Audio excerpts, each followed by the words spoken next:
પ્રાર્થના કરીએ।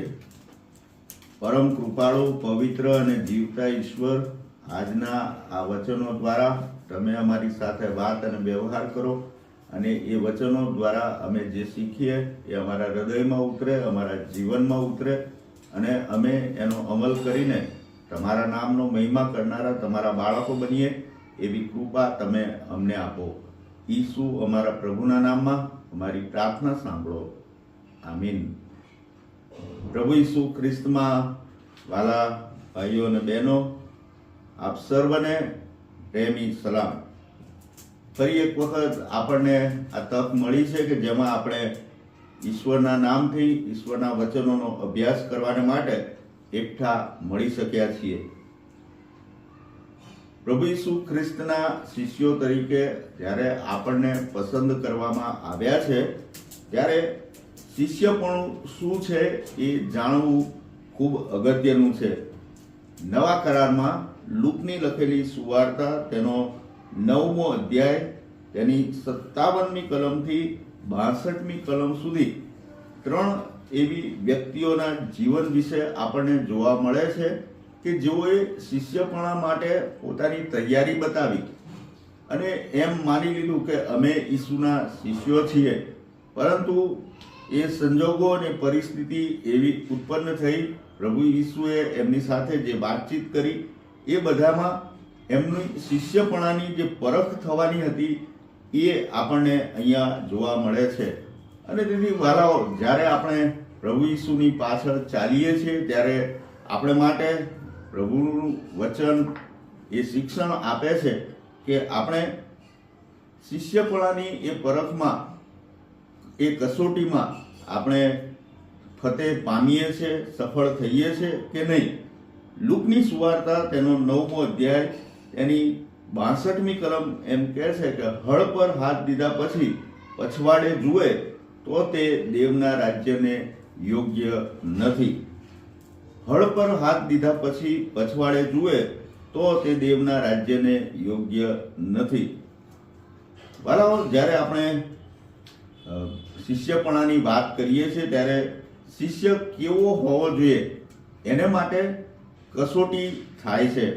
સામાન્ય જીવનની અંદર આપણે જોઈએ તો એક કોચ એ પોતાના શિષ્યને બધી રીતે તૈયાર કરે છે, શારીરિક રીતે, માનસિક રીતે અને દરેક ક્ષેત્રમાં એ એની કસોટી કરીને એને સફળ બનાવવા માટેના પ્રયત્નો કરે છે। લશ્કર હોય કે પોલીસ ટ્રેનિંગ હોય તો ત્યાં પણ લાંબી દોડ, ઊંચો કૂદકો, લાંબો કૂદકો અને જાત જાતની કસરતો કરાવીને એમને ટ્રેનિંગ આપવામાં આવે છે કે જેથી જ્યારે સમય આવે ત્યારે એ તાલીમ લીધેલી બાબતો એ એમના જીવન માટે ઉપયોગી બને અને જેઓ એ કસોટીમાંથી પાસ થાય તેમની ભરતી કરવામાં આવે છે અને ત્યાર પછી તેમને નોકરી પણ મળે છે। પ્રભુ ઈસુ એમના વચનોમાં, એમના શિક્ષણમાં આપણને શિષ્ય થવા માટેનું આમંત્રણ આપે છે। પ્રભુ ઈસુએ કીધું કે હું જગતના ઉદ્ધારને માટે આવ્યો છું। જગતનો ઉદ્ધાર કરવા માટે એમણે પોતાની સાથે પોતાના મિત્રોને રાખ્યા, એમાં આ શિષ્યોનો સમાવેશ થાય છે। અને એ આત્મિક યાત્રામાં જ્યારે આપણે પ્રભુ ઈસુના શિષ્ય તરીકે જોડાઈએ છીએ ત્યારે આપણી પરખ થવી એ અગત્યની છે। લૂકની સુવાર્તા 9મો અધ્યાય અને 57થી 62 કલમમાં 3 ઉમેદવારોની જુદી જુદી રીતે કસોટી કરવામાં આવી। એમાં પ્રથમ આપણે જોઈએ તો 57 અને 58મી કલમમાં એમ કહે છે કે તેઓ માર્ગે ચાલતા હતા, તેવામાં કોઈ એકે તેને કહ્યું કે પ્રભુ, જ્યાં કંઈ તું જઈશ ત્યાં હું તારી પાછળ આવીશ। ઈસુએ તેને કહ્યું કે લોકડાને દર હોય છે અને આકાશના પક્ષીઓને માળા હોય છે, પણ માણસના દીકરાને માથું મૂકવાનું ઠામ ઠેકાણું નથી। આ પહેલી કસોટીની વાત અહીંયા લખવામાં આવી છે। અહીંયા જે મુખ્ય બાબત કહેવામાં આવી છે એ પ્રભુ ઈસુ દ્વારા તે તો એ છે કે અનિશ્ચિતતા છે, જીવનમાં અનિશ્ચિતતા રહેલી છે એની વાત અહીંયા પ્રભુ ઈસુ આપણને કરે છે। માથેની સુવાર્તા 8મો અધ્યાય ને 19મી કલમ, એક શાસ્ત્રી ઈસુની સેવાના સમયમાં તેમના ઉપદેશથી પ્રભાવિત થઈને એની સાથે રહેવા માટે, એની પાછળ ચાલવા માટે તૈયાર થયો. અને એવું જ અહીંયા પણ કહેવામાં આવ્યું છે કે તેઓ માર્ગે ચાલતા હતા, તેવામાં કોઈ એકે તેને કહ્યું કે પ્રભુ, તું જ્યાં કંઈ જશે ત્યાં હું તારી પાછળ આવીશ. પ્રભુ ઈસુની પાછળ ચાલવા માટે તો ઘણા બધા લોકો તૈયાર થાય, કારણ કે પ્રભુ ઈસુનું જે શિક્ષણ છે, એમના વચનો છે, એ લોકોના હૃદયને સ્પર્શે છે, અને તેથી તેઓ ઈસુની પાછળ ચાલવા માગે છે. આજના સમયની અંદર પણ આપણે જોઈએ છે કે ઘણા બધા ગુરુઓ અને સ્વામીઓ ઊભા થયા છે કે જે પોતાની પાછળ બહુ મોટા અનુયાયી મંડળને સાથે રાખે છે. પણ અહીંયા પ્રભુ ઈસુ જે વાત કરે છે એ તો એક શાસ્ત્રી દરજ્જાના વ્યક્તિની વાત છે કે જે પોતે માથેની સુવાર્તામાં એમ કહે છે કે એ શાસ્ત્રોનો જાણકાર હતો, અને એણે એવું માની લીધું હતું કે હું તો ઈસુનો શિષ્ય બનવાને માટે બહુ યોગ્ય છું, કારણ કે મારી પાસે જ્ઞાન છે, મારી પાસે ડિગ્રી છે, મારી પાસે જાણકારી છે, હું વિદ્વાન છું, હું હોશિયાર છું. અને એટલે એ એવું માની લેતો હતો કે ઈસુ તો મને ના નહીં પાડે. પણ ઈસુએ એને જે પ્રશ્ન કર્યો તે તો એ છે કે લોકડાને દર હોય છે અને પક્ષીઓને માળા હોય છે, પણ માણસના દીકરાને માથું મૂકવાનું ઠેકાણું નથી. અને એ બાબત બતાવે છે કે પ્રભુ ઈસુ એ અનિશ્ચિતતાઓ સાથે શિષ્યપણાને સ્વીકારે છે કે તમારે અનિશ્ચિત બાબતોને હંમેશા ધ્યાનમાં લેવાની છે કે ગમે ત્યારે ગમે તે થઈ શકે, અને એટલે એના માટે આપણે તૈયાર રહેવાની જરૂર છે.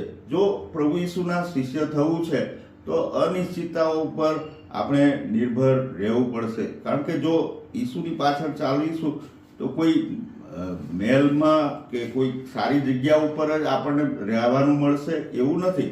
આયર્લેન્ડની મંડળીઓમાં ઘણા એવા બાળકોના સંબંધમાં ઇતિહાસમાં લખેલું છે કે તેઓ બહુ લાંબો સમય સુધી એક જ મંડળી પર રહીને કામ કર્યું હતું, અને એ એમની સેવાઓની સફળતા એની પાછળ છુપાયેલી.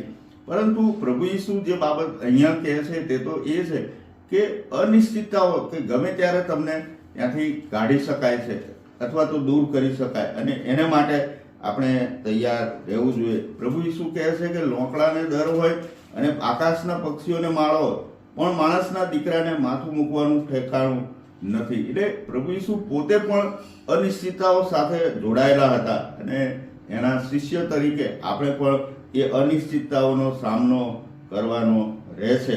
બીજી બાબત આપણને અહીંયા જોવા મળે છે તે લુકની સુવાર્તાના 9મા અધ્યાયની 59મી કલમની અંદર કહે છે, તેણે બીજાને કહ્યું કે મારી પાછળ આવ.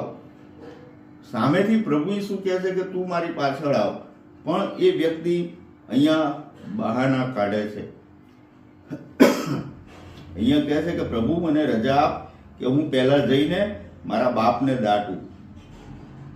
એ ઉત્સાહથી ઈસુની પાછળ જવા માટે તૈયાર થયો, શિષ્ય બનવા માટે તૈયાર થયો, પણ એ શિષ્યપણામાં સફળ થઈ શક્યો નહીં, કારણ કે એણે થોડો સમય હજુ પણ જગત અને જગતના માનવોમાં રહેવાને માટે એણે પોતાની વાત કરી. એણે કહ્યું કે ઉત્સાહમાં એણે કહી દીધું કે હું તારી પાછળ આવું, પણ પહેલા જઈને મારા બાપને દાટું. એટલે જગતના જે ક્રિયાકાંડો છે, જગતની જે બાબતો છે, એમાં પોતાનો સમય વિતાવવાને માટે એ પ્રયત્ન કરે છે.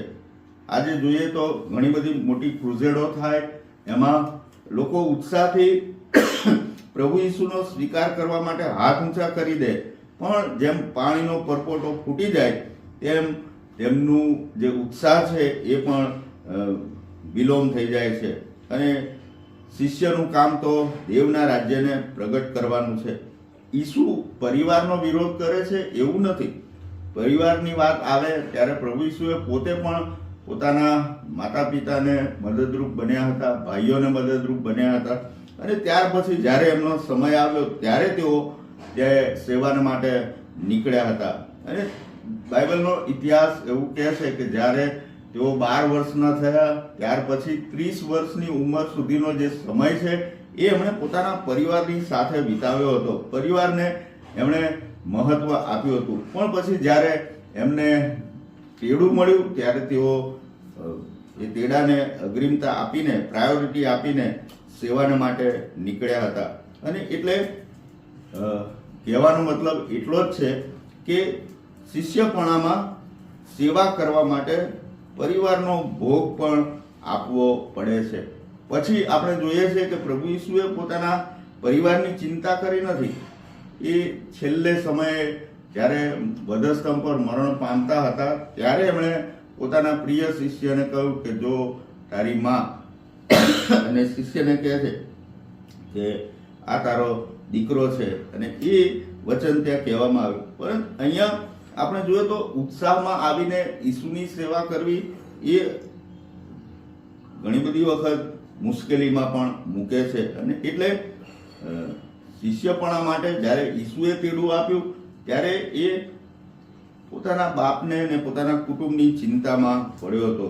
સુવાર્તાને માટે જ્યારે આપણે જોડાયા છીએ પ્રભુ ઈસુની સેવા કરવાને માટે, ત્યારે ઉત્સાહ કરતાં આપણે પ્રાયોરિટી કોને આપવી એ નક્કી કરવું અગત્યનું બની જાય છે. અને ત્રીજી બાબત અહીંયા આપણને ત્રીજી વ્યક્તિના સંદર્ભમાં જોવા મળે છે.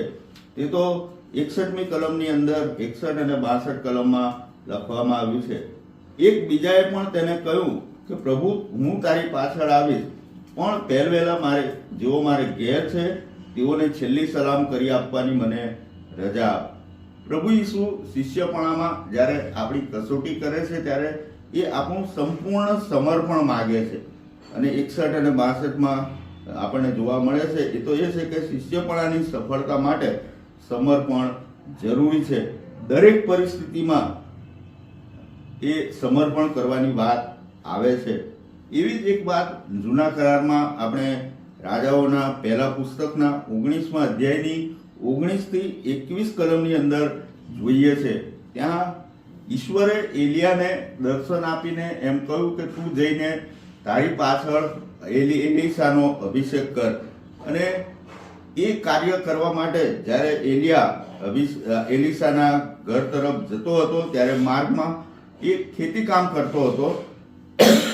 અને તે સમયે ઈશ્વરનો આદેશ એને આપવામાં આવ્યો અને એના પોતાનો જે જબ્બો હતો એ એલીસા પર નાખ્યો અને કહ્યું કે તું મારી પાછળ આવ. અને બધું પડતું મૂકીને એલીસા એની પાછળ ગયો. અને એનું પરિણામ પણ રાજાઓના બીજા પુસ્તકના બીજા અધ્યાયની 9 થી 12 કલમમાં આપણને જોવા મળે છે. તેવા એલિયાને જે આત્મા પ્રભુએ આપ્યો હતો એ આત્માનું પરાક્રમ અને એનો બમણો હિસ્સો એ એલીસાને મળ્યો હતો. અને આકાશના સૈન્યોને એણે જોયા હતા. અને જીવતે જીવ એલિયાને આકાશમાં લઈ લેવામાં આવ્યો એ દ્રશ્યને પણ એણે નિહાળ્યું હતું. અને દેવના સૈન્યને જોયું. અને ત્યાર પછીનો જે સમય છે એ એલીસાનો સંપૂર્ણ સમર્પણનો સમય હતો. અને રાજાઓના પુસ્તકમાં આપણે વાંચીએ છીએ કે એલીસાએ એના સમયગાળા દરમિયાન 32 જેટલા ચમત્કારો કર્યા અને ઘણા બધા લોકોના જીવનોને એણે સ્પર્શ કર્યો. અહીંયા આપણે એ બાબત જોઈએ છે કે સંપૂર્ણ સમર્પિત વ્યક્તિ એ અજાયબ જેવા કાર્યો કરે છે અને એને કારણે ઘણી બધી અસર પણ સેવામાં પડે છે. અને એટલે જ હળ પર હાથ દીધા પછી ખેડૂત પાછળ જોતો નથી. જેઓ ખેતી કામ કરે છે એમને ખબર હશે કે હળ પર હાથ મૂકે એટલે બીજ રોપવાનું જ્યારે ચાલુ કરે ત્યારે એ પછવાડે જોઈને બીજ રોપતો નથી, પણ એ આગળ જુએ છે, આગળ મારે કેમ ચાલવાનું છે. એટલે સેવામાં પણ હળ પર હાથ દીધા પછી પછવાડે જોવાનું હોતું નથી. એ ઉત્સાહમાં આવીને કરવાનો નિર્ણય નથી, પણ સંપૂર્ણ સમર્પિત જીવન સાથે પ્રભુની પાછળ ચાલવાનું નક્કી કરવાનું છે. અને એટલે જ ઈસુની પાછળ ચાલવું એટલે તેના રાજ્યને માટે તેનું શિષ્ય બનવું એ સહેલું નથી. એ સંપૂર્ણ સમર્પણ અને ત્યાગ માગી લે છે. જગતની ચિંતાઓ રહેવાની જ છે, પણ એ બધામાંથી બહાર આવીને શિષ્ય તરીકે આપણે ઈસુની પાછળ ચાલવાનું છે. અને એટલે જ છેલ્લી કલમમાં અહીંયા કહે છે કે જે કોઈ માણસ હળ પર હાથ દીધા પછી પછવાડે જુએ તે દેવના રાજ્યને યોગ્ય નથી. વાલાઓ, જગતની ચિંતાઓ, જગતની બાબતો એ જગતમાં જ રહેવાની છે, પણ જ્યારે આપણે ઈશ્વરની સેવા કરવા માટે નીકળીએ છીએ, ઈશ્વરની પસંદગી પામીએ છીએ, તો સંપૂર્ણ સમર્પણ સાથે, ત્યાગ સાથે આપણે ઈશ્વરની પાછળ ચાલવાનું છે. જે અનિશ્ચિતતાઓ જીવનની છે એને સ્વીકારવાની છે અને એ સ્વીકારીને ઈસુની સેવા કરવાની છે. પ્રભુ આ બાબતો સમજવા માટે આપણને તેની કૃપા આપે અને તેની સહાય આપે. આમીન. પ્રાર્થના કરીએ. અતિ પવિત્ર, જીવંત અને કૃપાળુ ઈશ્વર, તમારા શિષ્ય બનવા માટે તમે અમને પસંદ કર્યા છે, માટે અમે તમને ધન્યવાદ આપીએ છીએ. પ્રભુ, તમારી કૃપા તમે અમારી સાથે રાખીને જે આશીર્વાદો અમને આપ્યા તેના માટે ધન્યવાદ આપીએ છીએ. કૃપાળુ પ્રભુ, તમારા શિષ્ય બની જીવન એવી રીતે જીવીએ કે તમારા નામનો મહિમા કરીએ. ઉત્સાહમાં આવીને નિર્ણય કરવાને બદલે જે વાસ્તવિકતા છે અને એ વાસ્તવિકતામાં સંપૂર્ણ સમર્પણ સમાયેલું છે એ કરવાને માટે અમે તૈયાર થઈએ. માટે અમારી સહાય કરો. પ્રભુ ઈસુના પવિત્ર નામમાં અમારી પ્રાર્થના સાંભળો. આમીન. ઓ આકાશમાંના અમારા બાપ, તમારું નામ પવિત્ર મનાવો, તમારું રાજ્ય આવો, જેમ આકાશમાં તેમ પૃથ્વી પર તમારી ઈચ્છા પૂરી થાવ. દિવસની અમારી રોટલી આજ અમને આપો. જેમ અમે અમારા ઋણીઓને માફ કર્યા છે તેમ તમે અમારા ઋણો અમને માફ કરો. અમને પરીક્ષણમાં ન લાવો, પણ ગુંડાઈથી અમારો છૂટકો કરો, કેમ કે રાજ્ય, પરાક્રમ તથા મહિમા સર્વકાળ સુધી તમારા જ છે. આમીન. હવે આપણા તારનાર પ્રભુ ઈસુ ખ્રિસ્તની કૃપા, ઈશ્વર પિતાનો પ્રેમ અને પ્રભુ પવિત્ર આત્માની સંગત આપણી સાથે અને પ્રભુના સર્વ બાલાઓની સાથે હમણાં અને હંમેશા હો. આમીન.